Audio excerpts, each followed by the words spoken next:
দিয়েছিল গোরগোবিন্দর দালান খসে পড়েছিল, কে দিয়েছিল? শাহজালাল আমিন। সেই রকম মুসলমানদের দুইটা শক্তি। কয়টা শক্তি? জোরে বলেন কয়টা শক্তি? মুসলমানদের এক নাম্বার শক্তি হলো আমার আল্লাহ, দুই নাম্বার শক্তি রাহমাতাল লিল আলামিন। এই দুইটা শক্তি, ইমানি শক্তি মুসলমানদের। মুসলমানদের অস্ত্র লাগে না, মুসলমানদের বোমা লাগে না, মুসলমানদের পিস্তল লাগে না। মুসলমানদের এই দুইটা শক্তি নিয়ে যখন ময়দানে নামবে, এই টুপি দাড়ি দেখে হাজার হাজার মুনাফিক পালায়া যাবে। জোরে বলেন ঠিক কিনা? এই লিবাসের মূল্য আছে, লিবাসের মূল্য আছে। অসংখ্য মুসলমান ময়দানে নামতে হবে, প্রমাণ করতে হবে মুসলমান বীরের জাতি। মুসলমান কিসের জাতি? বীরের। জোরে বলেন কিসের জাতি? বীরের। এটা প্রমাণ করতে হবে। জোরে বলেন ঠিক কি? ঠিক। আল্লাহ কবুল করুন। জোরে বলেন আমিন। আরো জোরে বলেন আমিন। আমিন। আমার ভাইরা, আমার বন্ধুরা, আমার নবীজি বললেন, ডাক দিয়ে বলেন, যুবক দূর হয়ে যাও, আমার কদম থেকে দূর হয়ে যাও। তুমি এত বড় অন্যায় করেছো, তুমি দূর হয়ে যাও জিনাকারী। যুবক বলে, নবী গো, আমি তো ঘুমাইতে পারি না, আমি তো খাইতে পারি না। যখন আমি ঘুমের ঘরে যাই, ওই আওয়াজটা শুনতে পাই, যুবকে তোর মরা লাগবে।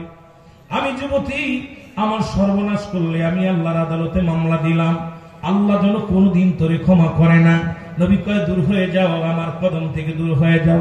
যুবক চলে গেলেন কাঁদতে কাঁদতে। 40টা দিন জঙ্গলে যে কাঁদলেন, গাছের লতা পাতা খায় আর চোখের পানি ছেড়ে ডাক দে বলে, আমার আল্লাহ, আমার তুমি মাফ করে দাও, আমি ভুল করেছি, আল্লাহ মাফ করে দাও।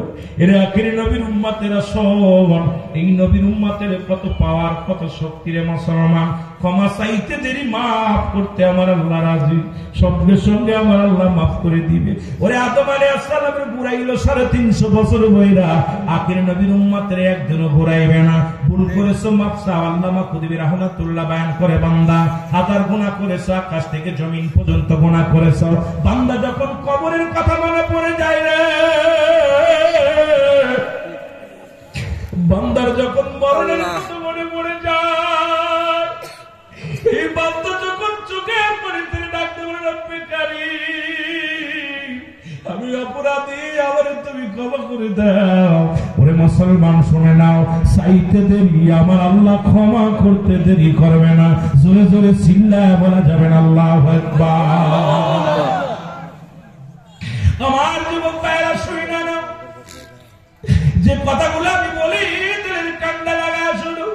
যুবক কান্দার কান্না, আমি পাপী, তুমি আমার মাফ করে দাও। যুবক কাঁদতে কাঁদতে দেহ কেন কঙ্কাল হয়ে গেল। যুবকের গায়ে কোনো গোস্তগুলো শুকায় গেছে, যুবকের চোখের পানি পড়তে পড়তে গায়ের মুখের মধ্যে গোস্তগুলো পচে গেছে। এমন সময় ইলহাম শুনে, যুবকের আর কান্দিস না, তোর চোখের পানি আর সইতে পারে না জমিনের মধ্যে, যা যা, তোরে আমার আল্লাহ মাফ করে দিছে। জোরে বলা যাবে না আল্লাহু আকবার। রাসূলুল্লাহর কদমে দৌড়ে আসছে। নবী দেখে বলে, যুবক তুমি আবার কেন আসছো? বলে, নবী গো, আপনি আমার তওবা করায়া দেন। যদি আমি ঈমান হারা হয়ে মরি, তওবা ছাড়া মরে যাই, আমি তো জাহান্নামী হয়ে যাব। নবী গো, একটু তওবা পড়ায়া দেন। আমার নবীজি তওবা পড়ায়া দিলেন। মুসলমান শুনে নাও, ও যুবক ভাইরা, আজকে কত গুনাহ করলা, কত অন্যায় করলা, আজকে কেমন সূচনা পায় না রে মুসলমান। কত জিনা করলা, ওরে জিনার গুনাহ যদি শুনতে রে মুসলমান শুনে নাও। যদি কোন নবীর বিধান, ইসলামের বিধান, কোরআনের বিধান, যদি কোন যুবক, কোন যুবতী, যদি কোন অবিবাহিত যুবক, অবিবাহিত যুবতী যদি জিনা বা বিচার করে, ইসলামের বিধান হলো মুসলমান শুনে নাও, তাদেরকে 100 ডুরা গায়ের মধ্যে মারতে হবে। কয়েক ডুরা মারা পর যখন সে মারা যায়, মারা গেলে তারে গোসল করাতে হবে, তারে দাফন করে কি করতে হবে? মুসলমান কাফন পরাতে হবে, তারে জানাজা পড়াইতে হবে, এরপরে তারে গোসলস্থানে শুয়াইতে হবে রে মুসলমান। বাকি যে বেতের আঘাত গুলো থাকে, এগুলো তার কবরের উপর আঘাত গুলো মারতে হবে রে মুসলমান। একটা বিচার যদি আমার দেশের এইরকম, আপনাদের এই টাঙ্গাইলের জমিনে, মুসলমান ময়মনসিংহের জমিনে, যদি ঢাকা জেলার মধ্যে যদি হতো রে মুসলমান, আল্লাহর কসম করে বলি, আমার দেশের যুবক যুবতী জিনা বা বিচার বন্ধ হয়ে যেত। জোরে জোরে বলেন ঠিক কিনা? এটা তো গেল অবিবাহিত নারী, অবিবাহিত পুরুষের জন্য। এখন বিবাহিত নারী বাংলাদেশে একটা ঘাটা ঘটে গেছে, খালি জিনা আর জিনা। আজকে স্বামী থাকে বিদেশে, স্ত্রী অপকর্ম করে বেড়ায়, আবার স্ত্রী থাকতো বেগানা নারীর কাছে আমার পুরুষ ভাইয়েরা যায়। শুনে নাও, শুনে নাও, শুনে নাও, যদি কোনো বিবাহিত পুরুষ নারী জিনা করে, ইসলামের বিধান হলো তাদেরকে কি হতে হবে? নাভি পর্যন্ত মাটির নিচে পুঁততে হবে এবং কঙ্কা নিক্ষেপ করিয়া তাকে মেরে ফেলতে হবে। ও মুসলমান শুনে নাও, এবার মারা গেলে তার কাফন পরানো যাবে না, তার দাফন করানো যাবে না, তার জানাজা পড়ানো যাবে না। কোন বিবাহিত নারী বিবাহিত পুরুষ যদি জিনা করে, সে কাফন পাবে না, জানাজা পাবে না। ও মুসলমান শুনে নাও, তার লাশটা দাফন দেওয়া যাবে না, এই লাশটা দিবালয় কুকুর শিয়াল দেখাওয়া দিতে হবে। রে মুসলমান, একটা লাশ, একটা নারী, একটা পুরুষের লাশ যদি এই রকম বিচার করা হতো, আমার বিশ্বাস ময়মনসিংহের জমিনে জিনা ব্যভিচার চিরতরে বন্ধ হয়ে যেত। ধরে বলেন ঠিক কিনা? খালি জিনা ব্যভিচার, অন্যায়, জুলুম, এগুলোর বিরোধিতা আমরা করতেছি না, কথা বলতেছি না। কারণটা কি? অধিকাংশ দেখা দেয় পীর সাহেবের গা টেপে মহিলারা কথা বল, ঠিক কিনা? আছে না? ফাতেমা হাত পাঠাচ্ছে অনেক, বাবারে বাবা, এগুলো দেখা যাবে অনেক জায়গায় বেশি তো দেখছি তো। ফাতেমা অনেক হুজুরের খেদমত করতেছে, স্বামীর খেদমত না, হুজুরের খেদমত করলে জান্নাত পাওয়া যাবে। জুতা পিটা করো সমস্ত ধোঁকাবাজ মুনাফিকেরা। জোরে বলেন ঠিক কিনা? আরো জোরে বলেন ঠিক কিনা? এ মুসলমান, কবির মনোযোগ, আমি আর ওদিকে লম্বা নয়, ওই কবরের দিকে চলে যাই। মনে আছে? আরো জোরে বলেন, ওরে আজ না হয় কাল তুমি যাইবা কবরে, যাবার বেলায় দেখবে চেয়ে গো তোমার সবই রইল, যাবার বেলায় দেখবে চেয়ে গো তোমার সবই রইল, সব করে থাকবে। এ মুসলমান শুনে না, এবার ওই কাগজটা হাত থেকে নিয়ে আরেকটা কাগজ ধরে দিবে।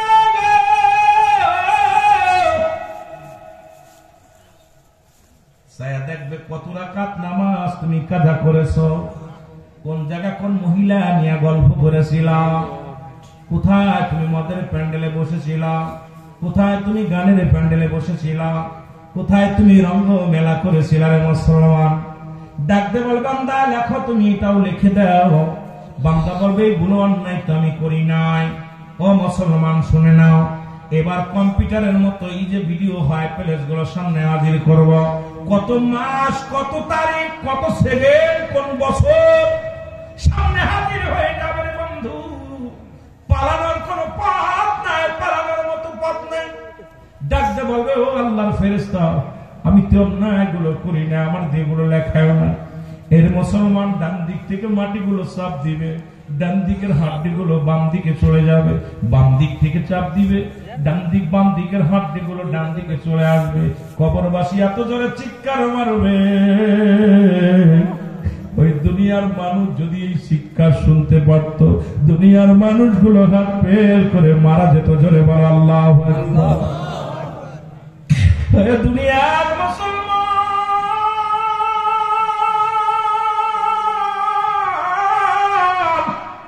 এই নমান ফেরেশতা তোমার উপরে তসিম করবে, তাসার করবে, এমন ভাবে রে মুসলমান আঘাত করবে, জুলুম করবে, তোমার দিয়ে লেখা থাকবে, তোমার আমল না আমার বলো, ওই বদ আমলগুলো তোমার দিয়ে লেখাইবে, লেখা তোমার গলার ভিতরে লটকা দিয়ে বলবে গুড বাই, বিদায়। বান্দারে, তুই 80 বছরের জিন্দেগি পাইয়া গুনাহ মাফ করতে পারিস নাই, নামাজ ছেড়ে দিছিস, আরাম খাইছিস, জুয়া খেলছিস, মদ খাইছিস, আজকে বান্দারে তোর জন্য জাহান্নাম। আমি বিদায় নিলাম, একটু পরে আসবে কবরে মানকার নেকি। এই মানকার নেকি যখন কবরের ভিতরে আসবে রে মুসলমান, কোন কিতাবের মধ্যে পাওয়া যায় একটা প্রশ্নের জবাব দিতে হবে, কেউ বলে 3টা প্রশ্নের জবাব দিতে হবে, কোন জায়গা মুসলমান একাধিক রকম লেখা আছে রে মুসলমান। তবে শুনে নেন, আপনার গলার ভিতরে 2টা মালা, 2টা আমল নামা ঝুলানো থাকবে গো। মুসলমান এসে ডাকবে যখন আমার আমল খানা, ডাকতে বলে বান্দা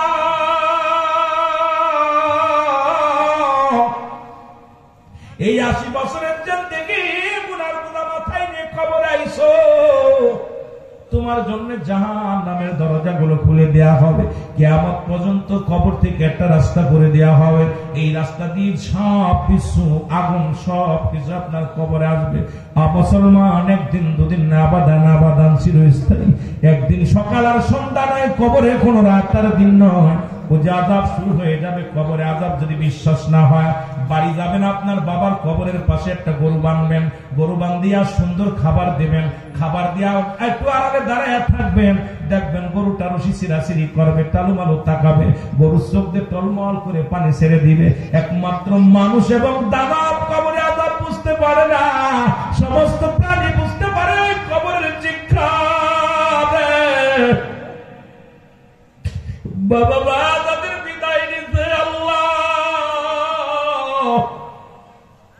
জানি না কার কবরে দাও দাও করে আগুন চলে, কার কবরে আল্লাহ কোটিটা আযাবের মধ্যে পড়ে আছে। আজকের এই মাহফিলের খাতিরে এলাকার সব কবরে আযাব গুলো তুমি মাফ করে দিও, বলো আল্লাহু আকবার।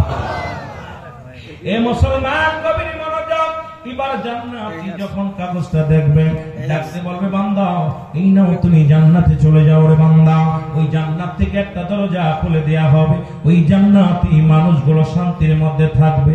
আমি আপনাদের অনুরোধ করে যাই, এই 60 বছরের জিন্দেগি পাইয়া সময় নষ্ট করে ফেললেন, 80 বছরের জিন্দেগি সময় নষ্ট করে ফেললেন, কত গমগমাইতে পারবেন? এমন গমগমাইবেন রে মুসলমান, কেউ ডিস্টার্ব করবে না। এমন গমগমানের জন্য আমল করো, ওই কবরের চিন্তা করো। দুটি হাতে ধরে বলে যায়, পায়ে ধরে বলে যায়, এখনো সময় আছে, ওই কবরের কিন্তু বিস্তার পাবে না। এর 2 নাম্বার বিপদ হলো কবর, 3 নাম্বার বিপদ হলো কিয়ামতের ময়দান। ওই হাসরের ময়দান যেদিন পিতা পুত্রকে চিনবে না, ভাই ভাইরে চিনবে না, বড় বিপদ, একটার পরে একটা বিপদ। ওই হাসরের ময়দান মানুষগুলো বসতে গুলো গুলো গুলো জমিনের মধ্যে পড়বে, মানুষ সাঁতার কাটবে পানির মধ্যে, ওই হাঁটু পানির মধ্যে সাঁতার কাটবে না মুসলমান। মুঠো হাত উপরে সূর্যোদয় হবে, মানুষগুলো দৌড়ে তামার জমিনের মধ্যে দৌড়াবে। ওদিনের বিপদের কথারে মুসলমান, সেদিন আমার আল্লাহ তাআলা নিজেই বিচারের কাঠ করে দাঁড়া করে দিবে আপনাদেরকে। আবার আল্লাহ ফয়সালা দিবে, জান্নাত জাহান্নামে দিয়ে দিবে। আমি একটা দাবি করে যাব রে মুসলমান, এই সময় থাকতে সাধনা করো, ওই কবর জিন্দে মৃত্যুটা সহজ করো, কবরের জিন্দেগিটা সহজ করো, হাসরের ময়দান সহজ করো, তবেই পাবে আল্লাহর জান্নাত। এই জান্নাতে যেতে চাই কি চাই না? আল্লাহ আমাদের সবাইকে জান্নাতে যাওয়ার তৌফিক দান করুন, সকল বললাম আমিন। আল্লাহ